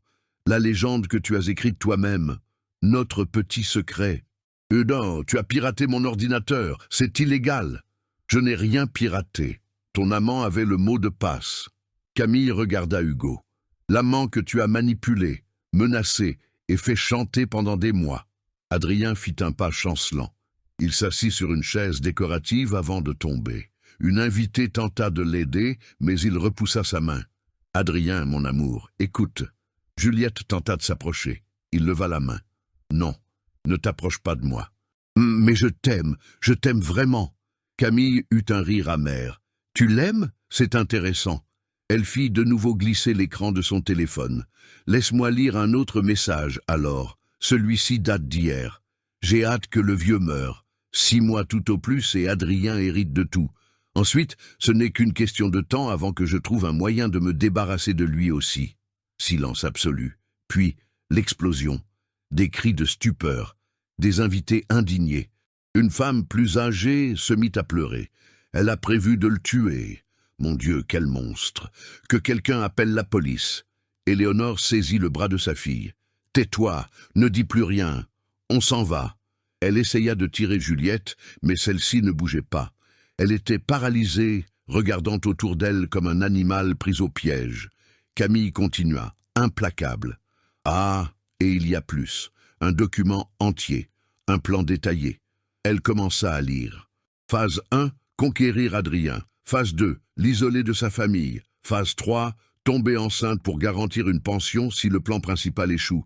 Phase 4, arrête, hurla Juliette. Arrête, arrête, arrête. Tout le monde la regarda. Des larmes coulaient maintenant, mais ce n'étaient pas des larmes de tristesse. C'étaient des larmes de rage, de frustration, de haine pure. Vous ne comprenez pas? Vous ne comprenez rien? Elle regarda autour d'elle avec mépris. Des gens comme vous naissent avec tout, l'argent, le nom, le respect. Moi, j'ai dû me battre pour chaque miette. Alors tu as décidé de voler, dit froidement Camille. Je le méritais. Juliette s'effondrait maintenant, tout son masque parfait se brisant en morceaux. Je méritais d'avoir ce que vous avez, je méritais cette vie. En mentant, en trompant, en détruisant, parla enfin Adrien. Sa voix était si brisée que les gens durent se taire pour l'entendre. Tu as cru que tu méritais tout ça, en te servant de moi. Juliette se tourna vers lui. Tu étais une proie facile, Adrien. Si en manque, si désespéré d'amour après la mort de ta femme. C'était si facile de te faire tomber amoureux. Le silence qui suivit fut assourdissant. Chloé, qui observait depuis la fenêtre, vit le moment exact où Adrien se brisa. Son visage se tordit. Il se couvrit les yeux de la main. Léo et Léa, qui s'étaient échappés d'une demoiselle d'honneur distraite, coururent vers leur père, lui serrèrent les jambes en pleurant. Juliette regarda les enfants avec mépris. Et ces 2 enfants gâtés et pleurnichards. J'aurais dû les supporter jusqu'à ce que je puisse les envoyer en pension. C'en était trop. Une des invitées s'avança. « Vous êtes un monstre, un monstre !» D'autres voix se joignirent à elle. Le jardin devint un chaos, des gens qui criaient. Certains voulant expulser Juliette de force, d'autres consolant Adrien. Éléonore tenta une dernière fois. « Viens, Juliette, maintenant !» Mais Juliette était hors de contrôle. Elle riait maintenant, un rire hystérique, brisé. « Vous croyez que vous valez mieux que moi? Vous tous, avec votre argent sale, vos vies parfaites et mensongères? »« Juliette, tais-toi !» cria Éléonore. Mais il était trop tard. Juliette avait perdu. Le jardin explosa en un brouhaha de voix. Chloé sortit du local technique et s'approcha du bord de la foule, observant le chaos se dérouler. « Que quelqu'un filme ça. Je filme déjà. Envoie-le au groupe de la famille. » Des téléphones se levèrent de partout. Des flashs, des vidéos. L'humiliation de Juliette était documentée sous tous les angles. Une dame aux cheveux gris, une tante d'Adrien, s'avança. « Elle ne m'a jamais plu. Je l'ai dit dès le premier jour. Mais personne ne m'a écouté. Moi aussi, je l'avais remarqué. » Une autre invitée se joignit à elle. Elle avait un regard froid, calculateur. « Elle a toujours maltraité le personnel », murmura un serveur à un autre, mais assez fort pour être entendu. Je pensais que c'était juste avec moi. Les personnes qui avaient ri de Chloé, qui avaient cru aux mensonges de Juliette, se retournaient maintenant contre elle avec une fureur renouvelée. Un des témoins d'Adrien s'approcha. « Mec, je suis vraiment désolé. On aurait dû s'en rendre compte. » Un autre hocha la tête. « Si tu as besoin de quoi que ce soit, tu peux compter sur nous. » Les alliés de Juliette avaient disparu. Les demoiselles d'honneur qui avaient ri de Chloé plus tôt reculaient maintenant, essayant de se distancier de la mariée déchue. L'une d'elles retira son bouquet de demoiselles d'honneur et le jeta par terre. « Je ne veux pas faire partie de ça. » Les autres suivirent son exemple. Des fleurs abandonnées aux pieds de Juliette. Éléonore regarda autour d'elle, réalisant qu'elles avaient complètement perdu. Elle saisit le bras de sa fille avec force. « On y va, maintenant !» Mais Juliette se dégagea. « Non, je ne partirai pas d'ici humiliée. »« Tu es déjà humiliée, » siffla Éléonore. « N'aggrave pas les choses. » Juliette regarda Adrien. Il était assis, ses enfants dans les bras, le visage caché dans les cheveux de Léa. « Adrien, » tenta-t-elle une dernière fois, la voix désespérée. « S'il te plaît. J'ai fait des erreurs, je le sais. Mais on peut arranger les choses. On peut... » Il leva le visage. Ses yeux étaient rouges, mais secs, comme s'il n'y avait plus de larmes. « Dégage !» Les mots tombèrent comme une sentence finale. Juliette ouvrit la bouche, la referma, essaya de nouveau. « Je vais vous poursuivre. Vous tous. Violation de la vie privée, diffamation. Poursuis-nous, » dit calmement Camille. « Je suis avocate. Ce sera un plaisir de te détruire au tribunal aussi. » Juliette se tourna vers la sœur d'Adrien, une haine pure dans les yeux. « Tu vas me le payer !»« Non, c'est toi qui vas payer. » Camille reprit son téléphone. « D'ailleurs, j'ai déjà envoyé toutes ces preuves à mon contact au commissariat. Ils voudront te parler de fraude, d'extorsion et de menaces. » Le visage de Juliette blêmit. « Tu mens. Essaye pour voir. » Des sirènes retentirent au loin, se rapprochant, de plus en plus proches. Les invités se regardèrent. Quelqu'un avait vraiment appelé la police. Éléonore tira sa fille avec force cette fois. « Maintenant, Juliette !» Elles se mirent à courir vers la sortie latérale. La robe de mariée de Juliette traînait sur l'herbe, se salissant de terre. Mais avant qu'elle n'atteigne le portail, 2 policiers entrèrent. Juliette Beaumont, elle s'arrêta, se retourna lentement. « Oui, nous avons besoin que vous veniez avec nous pour une déposition. Nous avons reçu une plainte pour fraude et extorsion. »« C'est absurde, ma fille n'a rien fait !» cria Éléonore. L'un des policiers la regarda. « Madame devra venir aussi, en tant que complice. »« Complice ? Je n'ai pas... » « Vous avez répandu de fausses informations sur une employée plus tôt, n'est-ce pas? Tenté de détruire sa réputation intentionnellement. » Éléonore se tut. Juliette regarda une dernière fois autour d'elle. Les invités qui la fixaient avec dégoût. L'hôtel décoré qui ne servirait jamais. Adrien qui ne la regardait même plus. Et puis elle regarda derrière elle, là où Chloé se tenait en marge de la foule. Leurs regards se croisèrent. Juliette murmura, la voix pleine de haine. « Toi !» Chloé se contenta de la regarder en retour. « Ne dis rien, ce n'était pas nécessaire. C'est toi qui as fait ça. »« Non, » répondit calmement Chloé. « C'est toi qui as fait ça. Je n'ai fait que t'empêcher de t'en tirer. » Juliette tenta de s'avancer, mais un policier la retint par le bras. « Allons-y, madame. »« Lâchez-moi, vous ne savez pas qui je suis. Ma famille a des avocats. Je vais... Vous avez le droit de garder le silence. » Commença à réciter le policier. Éléonore tenta d'intervenir. L'autre policier la bloqua. Mère et fille furent escortées à travers le jardin, traversant la foule d'invités qui s'écartaient comme si elles étaient contagieuses. Juliette trébucha sur sa robe, faillit tomber. Le policier la retint. « Ma robe » murmura-t-elle en regardant la traîne souillée d'herbe et de terre. « Ma robe a coûté 30 000 €. » Personne ne répondit. Elles disparurent par le portail. Les sirènes se turent lorsque les portes de la voiture de police se refermèrent. Le silence s'abattit sur le jardin. 150 invités immobiles, digérant ce dont ils venaient d'être témoins. L'orchestre ne savait que faire. Le chef d'orchestre regarda Camille, attendant ses instructions. Elle secoua simplement la tête. C'était fini. Adrien restait assis avec les enfants. Léo pleurait doucement. Léa était silencieuse, simplement agrippée à son père. Camille s'approcha, s'agenouilla à côté d'eux, toucha l'épaule de son frère. « Ça va ?» Question stupide. Il n'allait manifestement pas bien, mais Adrien hocha la tête. « Ça ira. Tu as échappé à bien pire. »« Je sais. » Il embrassa la tête de Léa. « Je sais. » Hugo s'approcha, hésitant. « Frérot ?» Adrien leva les yeux. Pendant un long moment, il se contenta de regarder son frère. Hugo se mit à pleurer. « Je suis désolé, tellement désolé. Je suis un idiot, » compléta Adrien. Mais sa voix n'avait aucune colère, juste de la lassitude. « Comme moi. Tu me pardonneras ?» Adrien prit une profonde inspiration. « Je ne sais pas, pas maintenant, mais peut-être, un jour. » C'était tout ce qu'il pouvait offrir. Hugo hocha la tête, acceptant. Il s'éloigna, les épaules voûtées, vaincu mais peut-être enfin libre. Les invités commencèrent à se disperser. Certains venaient voir Adrien, lui offraient des mots de soutien.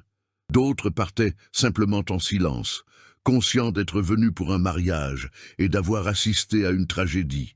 Chloé resta là où elle était, ne s'approcha pas. Ce n'était pas son moment, mais Léa leva la tête. « Vie Chloé, Tati Chloé !» La fillette se détacha de son père et courut. Léo la suivit. Ils serrèrent Chloé dans leurs bras. « Tu n'es pas partie » pleura Léa. « Je ne suis pas partie » murmura Chloé en étreignant les deux enfants. « Je l'avais promis. Tu te souviens ?» Adrien la regarda pour la première fois depuis que tout avait éclaté. Se leva lentement, s'approcha de l'endroit où se trouvait Chloé, s'arrêta devant elle. « Tu as essayé de me prévenir, » dit-il. Ce n'était pas une question. Chloé hocha la tête. « J'ai essayé. Et nous t'avons traité comme... Ça n'a plus d'importance. Si, ça en a... » Adrien s'essuya le visage avec la main. « Tu m'as sauvé la vie. Tu as sauvé mes enfants.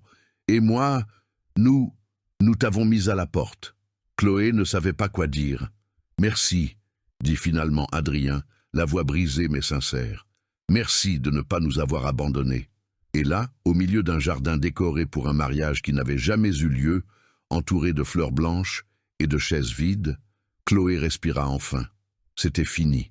Juliette était tombée, et la vérité avait triomphé. Chloé resta dans le jardin pendant que les derniers invités partaient. Certains la regardèrent maintenant avec curiosité, avec respect même. Une femme plus âgée s'arrêta en passant et lui toucha le bras. « Vous avez été très courageuse. » Chloé hocha simplement la tête, encore en train de tout digérer. Camille s'approcha. « Vous avez besoin qu'on vous ramène ? J'ai encore mes affaires dans ma chambre. Vous pouvez rester aussi longtemps que nécessaire. D'ailleurs, » Camille regarda Adrien, qui s'était rassis avec les enfants. « Je pense que mon frère aura plus que jamais besoin de vous. » Chloé le regarda. Il semblait si petit maintenant, si brisé. Léo et Léa étaient de chaque côté lui tenant les mains. « Il ira bien ?» demanda Chloé. « Avec le temps. Mais ça prendra du temps. » Camille soupira. « Au moins, il l'a découvert avant de se marier. Imaginez s'il s'était marié, s'il avait eu un enfant en pensant que c'était le sien. » Chloé secoua la tête. « Il s'en est fallu de peu. C'est grâce à vous. » Camille prit les mains de Chloé. « C'est vous qui avez fait ça. Ne l'oubliez pas. » Chloé essuya une larme qui s'était échappée. « Je ne pouvais juste pas la laisser gagner. Et elle n'a pas gagné. Grâce à vous. » Camille alla voir son frère. Chloé la vit s'agenouiller, lui parler doucement. Adrien hocha la tête, regarda Chloé, lui fit signe de s'approcher. Chloé s'avança lentement. « Vous n'êtes pas renvoyée, » dit Adrien quand elle fut près de lui. « Vous ne l'avez jamais été. Juliette n'en avait pas le droit. Je sais. Et cette fausse lettre de recommandation, je vais en écrire une vraie. Je dirai la vérité à tout le monde. Je laverai votre nom. Merci. Non, merci à vous. » Il regarda les enfants. « Vous les avez protégés. Vous nous avez protégés. Quand personne d'autre ne l'aurait fait. » Léo tira la main de Chloé. « Tu vas rester avec nous ?» Chloé regarda Adrien. Il hocha la tête. « Si vous le voulez, s'il vous plaît, restez. »« Je reste, » répondit Chloé. Et pour la première fois depuis des heures, elle sourit. Les jours suivants furent étranges. Le manoir qui s'était préparé pour une célébration était maintenant en deuil silencieux. Les décorateurs vinrent enlever les fleurs. Le traiteur fut annulé. Les cadeaux furent retournés. Adrien resta à la maison, n'alla pas travailler. Il s'asseyait simplement dans son bureau, regardant par la fenêtre, ou jouait machinalement avec les enfants. Chloé maintint la routine, se levait tôt, préparait le petit déjeuner, emmenait Léo et Léa à l'école, revenait, s'occupait de la maison, évitait de parler de ce qui s'était passé, à moins qu'Adrien ne veuille en discuter. Il le voulait rarement. Mais un après-midi, une semaine après le mariage, qui n'avait pas eu lieu, Chloé était dans le jardin avec les enfants quand son téléphone sonna. Numéro inconnu. « Allô? Chloé Dubois? C'est le commissariat central. Pourriez-vous venir faire une déposition complémentaire dans l'affaire Juliette Beaumont ?» Chloé ferma les yeux. « Quand? Demain matin, si possible. J'y serai. » Le lendemain, Camille l'accompagna. Elles entrèrent ensemble au commissariat. Un inspecteur les reçut dans une petite salle. Juliette Beaumont et Éléonore Beaumont font l'objet d'une enquête pour fraude, extorsion, diffamation et tentative d'escroquerie. Il feuilleta des papiers. « Votre déposition aidera à monter le dossier. » Chloé raconta tout. Depuis le début, depuis le jour où Juliette était apparue dans la maison, les changements de comportement, ce qu'elle avait entendu au téléphone, les menaces, l'humiliation publique, tout. L'inspecteur prenait des notes, enregistrait, posait des questions précises. Quand il eut terminé, 2 heures plus tard, il éteignit l'enregistreur. « Vous avez fait ce qu'il fallait. Beaucoup de gens n'auraient pas eu ce courage. »« Je l'ai à peine eu, » admit Chloé. « Mais vous l'avez eu, et grâce à cela, un homme et 2 enfants ont été sauvés d'années de souffrance. » Chloé sortit du commissariat, sentant un poids s'enlever de ses épaules. Pas complètement, mais un peu. Camille l'attendait dehors. « Comment ça s'est passé? Intense, mais nécessaire. Juliette va probablement écoper d'une peine, pas énorme, mais suffisante pour qu'elle apprenne. » Camille ouvrit la portière de la voiture. Et même si elle ne va pas en prison, sa réputation est détruite. Plus personne ne lui fera confiance. Et Hugo? Mon frère ne portera pas plainte contre lui. Il a dit qu'Hugo était aussi une victime, d'une certaine manière. Camille haussa les épaules. Je ne sais pas si je suis entièrement d'accord, mais ce n'est pas ma décision. Elles retournèrent au manoir. Adrien était dans le jardin avec les enfants. Il jouait au ballon avec Léo. Léa lisait un livre sous un arbre. Cela semblait presque normal. Presque. 2 autres semaines passèrent. La vie commença à trouver un nouveau rythme. Et puis, un mardi matin, Adrien convoqua Chloé dans son bureau. « Asseyez-vous » indiqua-t-il la chaise. Chloé s'assit, nerveuse. Elle avait encore cette peur d'être renvoyée, même après tout ça. Adrien poussa une enveloppe sur le bureau. « Qu'est-ce que c'est ?»« Ouvrez. » Chloé l'ouvrit. À l'intérieur, il y avait un chèque. Un chèque avec beaucoup de zéros. « Adrien, je ne peux pas. Une prime. Pour votre loyauté, pour votre courage, pour avoir sauvé ma famille. » Il se pencha en avant. « Mais il y a plus. » Il sortit un autre papier. « Je sais que vous avez toujours voulu faire des études. En sciences de l'éducation, c'est ça ?» Chloé cligna des yeux, surprise. « Comment le savez-vous?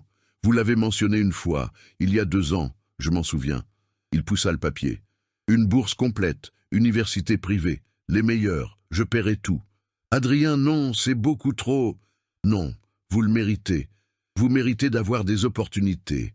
Vous méritez d'avoir une vie au-delà de celle de vous occuper des enfants des autres. » Il sourit, le premier vrai sourire depuis des semaines. « Bien que j'espère que vous continuerez à vous occuper des miens pour le moment, si vous le voulez. » Chloé sentit les larmes lui monter aux yeux. « Je le veux. Bien sûr que je le veux. » Excellent. Les cours commencent au prochain semestre. Horaire flexible. Vous pouvez adapter votre emploi du temps ici. Chloé regarda le papier. Le chèque. Adrien. Pourquoi faites-vous ça?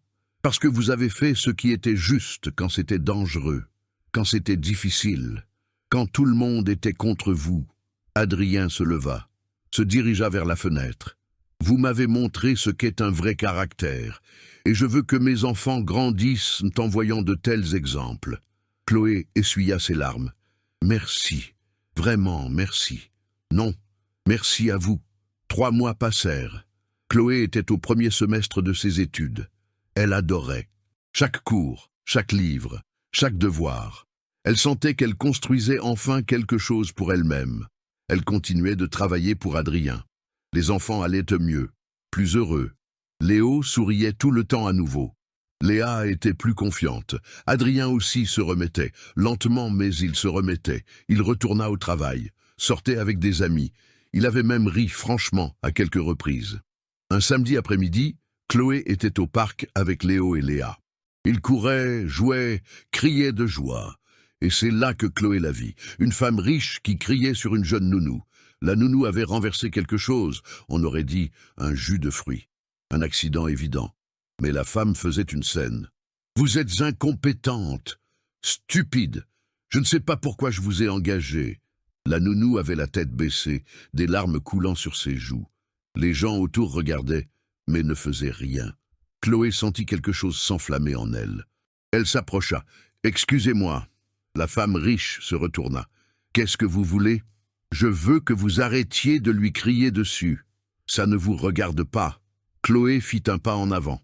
« Le respect me regarde toujours. » La femme cligna des yeux, surprise par sa fermeté. « C'est une employée, pas un punching ball, » continua Chloé. « Et si vous ne connaissez pas la différence, vous ne devriez pas avoir d'employé. Pour qui vous prenez-vous ? Pour quelqu'un qui ne se tait plus. » Chloé regarda la nounou. « Ça va ?» La jeune fille hocha la tête, pleurant toujours. Chloé sortit une carte de son sac. Une carte qu'Adrien lui avait fait faire, avec son contact et une recommandation. « Si vous avez besoin d'un meilleur emploi, appelez, on connaît des gens bien. » La nounou prit la carte d'une main tremblante. « Merci. » Chloé tourna le dos à la femme riche. Retourna là où Léo et Léa attendaient. « Tati Chloé, tu as été incroyable !» dit Léa avec admiration. « J'ai juste fait ce qu'il fallait, » répondit Chloé. Mais en rentrant à la maison, tandis que les enfants sautaient à côté d'elle, que le soleil se couchait en peignant le ciel d'orange et de rose, Chloé réalisa quelque chose. Elle avait changé.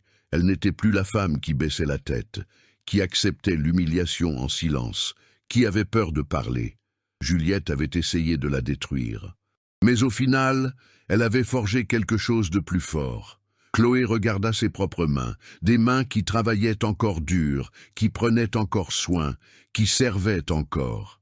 Mais maintenant, c'étaient aussi des mains qui se battaient, qui ne pliaient pas, qui protégeaient, et elle se murmura à elle-même, une promesse qu'elle ne romprait plus jamais en silence. Chloé a tout risqué, son emploi, sa réputation, sa sécurité. Elle a affronté une femme puissante, manipulatrice, qui avait tous les moyens de la détruire, et pendant un instant, il a semblé que Juliette allait gagner, que le mensonge allait triompher de la vérité. Mais Chloé n'a pas abandonné. Même quand elle a été humiliée devant des dizaines de personnes, même quand on l'a traitée de voleuse, de folle, d'obsédée, même quand sa parole ne valait rien face à celle d'une famille riche et influente, elle a continué à se battre.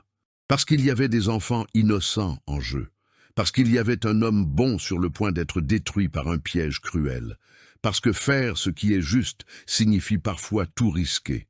Et à la fin, la vérité a éclaté. Juliette a été démasquée devant 150 invités. Son masque parfait a été arraché.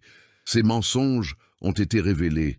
Son plan méticuleux pour voler une fortune et détruire une famille s'est effondré en quelques minutes. Adrien a été sauvé. Léo et Léa ont été protégés. Et Chloé a prouvé que le courage n'a rien à voir avec le pouvoir ou l'argent. Il s'agit de choisir de faire ce qui est juste, même quand c'est dangereux. Aujourd'hui, Chloé est à l'université, réalisant son rêve. Elle continue de s'occuper des enfants qu'elle aime. Elle vit avec dignité, avec respect, la tête haute. Et Juliette. Elle répond de ses actes pour fraude, extorsion et diffamation. Sa réputation est détruite. Ses plans sont en ruine. Tout ça parce qu'elle a sous-estimé une nounou qui a refusé de garder le silence. Cette histoire nous enseigne quelque chose de puissant. Peu importe à quel point vous vous sentez petit, peu importe le nombre de personnes qui sont contre vous, la vérité a toujours de la force. Et le courage, ce n'est pas de ne pas avoir peur, c'est d'avoir peur et d'agir quand même. Si cette histoire vous a touché, si vous avez soutenu Chloé dès l'instant où elle a entendu cette terrible confession, si vous avez ressenti de la colère quand on l'a humiliée et de la joie quand Juliette est enfin tombée, écrivez oui dans les commentaires. Écrivez oui si vous croyez que faire ce qui est juste en vaut la peine, même quand ça coûte cher. Écrivez oui si vous vous êtes aussi déjà senti invisible, discrédité, mais que vous avez refusé d'abandonner. Et si vous connaissez quelqu'un qui a besoin d'entendre cette histoire, quelqu'un qui traverse une situation difficile, qui pense à abandonner parce qu'il semble que les puissants gagnent toujours, partagez cette vidéo. Montrez que le courage existe, que la vérité compte, que des gens ordinaires peuvent faire des différences extraordinaires. Abonnez-vous à la chaîne pour plus d'histoires vraies de courage, de justice et de vengeance. Activez la cloche pour n'en manquer aucune. Parce que chaque semaine, nous vous apportons des histoires qui vous feront croire que le bien peut triompher. La prochaine histoire sera encore plus intense. Elle impliquera une trahison encore plus choquante, une vengeance encore plus satisfaisante. Vous ne voudrez pas la manquer. On se voit dans la prochaine vidéo. Et souvenez-vous toujours, ne sous-estimez jamais quelqu'un simplement parce qu'il est silencieux. Parce que quand les silencieux parlent enfin, le monde entier s'arrête pour écouter. À la prochaine.